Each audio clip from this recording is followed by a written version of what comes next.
ഇപ്പോഴത്തെ എൻ്റെ ഒരവസ്ഥ എന്ന് പറയുന്നത് ഇതാണ് കേട്ടോ. ശരിക്കും പറഞ്ഞു കഴിഞ്ഞാൽ ഒന്നിരിക്കാൻ പോയിട്ട് നനങ്ങാൻ പോലും പറ്റാത്തൊരവസ്ഥ. ഞാൻ ആലോചിക്കുകയായിരുന്നു 24 മണിക്കൂർ ഓടി നടന്നുകൊണ്ടിരുന്ന ഞാനിപ്പം 24 മണിക്കൂർ മേലോട്ട് നോക്കി ഓരോ മിനിറ്റും കടത്തി വിടാൻ പെടുന്ന പാടെ. ശരിക്കും ഇത്രയൊക്കെ ഉള്ളൂ ജീവിതമെന്ന് സത്യം പറഞ്ഞു കഴിഞ്ഞാൽ കൂടുതൽ മനസ്സിലാകുന്ന ഒരു ടൈമാട്ടോ ഇത്.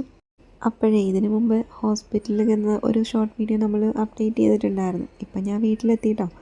അപ്പം ആ സമയത്ത് ഒത്തിരി പേര് ചോദിച്ചിട്ടുണ്ടായിരുന്നു എന്താ പറ്റിയെന്നുള്ളത്. ഒരു ബാക്ക് ആക്സിഡൻ്റ് ആയതാണ്, പെൽവിക് ഫ്രാക്ചർ ഉണ്ട്, അതുപോലെ തന്നെ കുറച്ച് ബ്ലീഡിങ്ങും പിന്നെ ചതവും മുറിവും എരിവും എന്നൊക്കെ പറഞ്ഞ പോലത്തെ ഒരു മസാല പരുവത്തിലാണിപ്പോൾ ഉള്ളത് കേട്ടോ.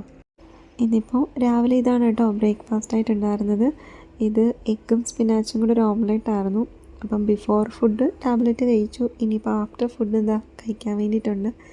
സത്യം പറഞ്ഞു കഴിഞ്ഞാൽ എന്താ പറയുക, ടാബ്ലറ്റ് കഴിക്കാനായിട്ട് പാടുപെട്ടിരുന്ന ഞാനിപ്പോൾ ലോഡ് കണക്കിന് ടാബ്ലറ്റ് കഴിക്കാനായിട്ട് തയ്യാറായിട്ടാട്ടോ ഇരിക്കുന്നത്. പിന്നെ എല്ലാം ഇപ്പം കിടന്ന കിടപ്പിൽ ബെഡിൽ ഇതായതാണ് അവസ്ഥ. ശരിക്കും പറഞ്ഞു കഴിഞ്ഞാൽ ഫുഡൊക്കെ നമ്മുടെ കയ്യിൽ എത്തുന്നുണ്ടെന്ന് പറഞ്ഞാലും അത് കഴിക്കാനും ഭയങ്കര പാടാണ്. അപ്പോൾ എന്തായാലും ഈ ഒരു ടൈമും കടന്നു പോകുന്നതാണല്ലോ. ഏതോ ഒരു പറഞ്ഞിട്ടുണ്ടായിരുന്നു. അപ്പോൾ അതുപോലെ തന്നെ ഈ ഒരു ടൈമും കടന്നു പോകും എന്ന് വിചാരിക്കുന്നു. പിന്നെ മോനിപ്പോൾ സ്കൂളിൽ നിന്ന് എത്തി. അപ്പം ഇപ്പോൾ ഉച്ച കഴിഞ്ഞു കേട്ടോ. അപ്പം മോൻ പോയിട്ട് വന്നിട്ടുണ്ടായിരുന്ന കുറേ കഥകളൊക്കെ ഇങ്ങനെ എൻ്റെ അടുത്ത് വന്നിട്ടിരുന്ന് പറഞ്ഞ് കേൾപ്പിക്കുകയാണ്.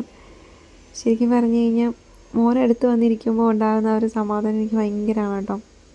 കാരണം ഇവിടെ നിന്ന് എഴുന്നേൽക്കാൻ പറ്റുന്നില്ല, മോൻ്റെ കാര്യങ്ങളോ വീട്ടിലെ കാര്യങ്ങളോ ഒന്നും നോക്കാൻ പറ്റുന്നില്ല. കൂടെ നിൽക്കുന്നവർ എനിക്ക് വേണ്ടിയിട്ട് വരുന്ന സ്ട്രഗിളും കാര്യങ്ങളും സത്യം പറഞ്ഞു കഴിഞ്ഞാൽ വല്ലാത്തൊരു ഫേസാണ് കേട്ടോ ഇത്. വെറും ഫ്രാക്ഷൻ ഓഫ് സെക്കൻഡ്സ് കൊണ്ടാണ് കേട്ടോ ലൈഫ് ഇങ്ങനെ മാറി മറിഞ്ഞത്. അപ്പം ഇന്നത്തെ എൻ്റെ ഡേയിലെ ഒരു കുറച്ച് സമയമാണ് കേട്ടോ. അപ്പോൾ എല്ലാവരും പ്രാർത്ഥനയിൽ ഓർക്കണേ.